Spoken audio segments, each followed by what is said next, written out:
તાજેતરમાં સામે આવેલા અહેવાલમાં એ વાતનો ખુલાસો થયો છે કે છેતરપિંડી કરનારાઓ હવે એક નવી રીતે એટીએમ કૌભાંડ કરી રહ્યા છે। આ કૌભાંડમાં છેતરપિંડી કરનાર એટીએમમાંથી કાર્ડ રીડર કાઢી નાખે છે, જેના કારણે ગ્રાહક જ્યારે તેનો ઉપયોગ કરવાનો પ્રયાસ કરે છે ત્યારે તેનું કાર્ડ મશીનની અંદર ફસાઈ જાય છે। એકવાર આવું થાય પછી છેતરપિંડી કરનારાઓ ગ્રાહકને તેમનો પિન એન્ટર કરીને મદદ કરવાની ઓફર કરે છે। જ્યારે પિન કામ કરતું નથી ત્યારે તેઓ પીડિતને બેંકમાં ફરિયાદ કરવા કહે છે। ગ્રાહકના ગયા પછી છેતરપિંડી કરનારાઓ મશીનમાંથી કાર્ડ કાઢી લે છે અને પીડિતના ખાતામાંથી પૈસા ઉપાડી લે છે। ખાસ કરીને આ કૌભાંડ ખતરનાક છે, કારણ કે આવું થયા પછી પીડિતમાં અજાણ્યા લોકો પર વિશ્વાસ કરવા અને મુશ્કેલ પરિસ્થિતિમાં કોઈની મદદ સ્વીકારવાની તેમની ઈચ્છાને નબળી કરી નાખે છે। એટીએમ યુઝર્સ માટે સતર્ક રહેવું અને કોઈપણ શંકાસ્પદ પ્રવૃત્તિની જાણ તેમની બેંકને તાત્કાલિક કરવી મહત્વપૂર્ણ છે।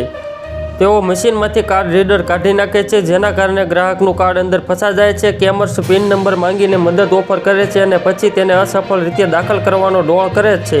ત્યારબાદ તેઓ ગ્રાહકના ફરિયાદ નોંધાવવાની અને એટીએમથી દૂર જવાની તકનો લાભ લે છે। ગ્રાહક ગયા પછી સ્કેમર્સ કાર્ડ કાઢી લે છે અને તેનો ઉપયોગ કરીને પૈસા કાઢી લે છે।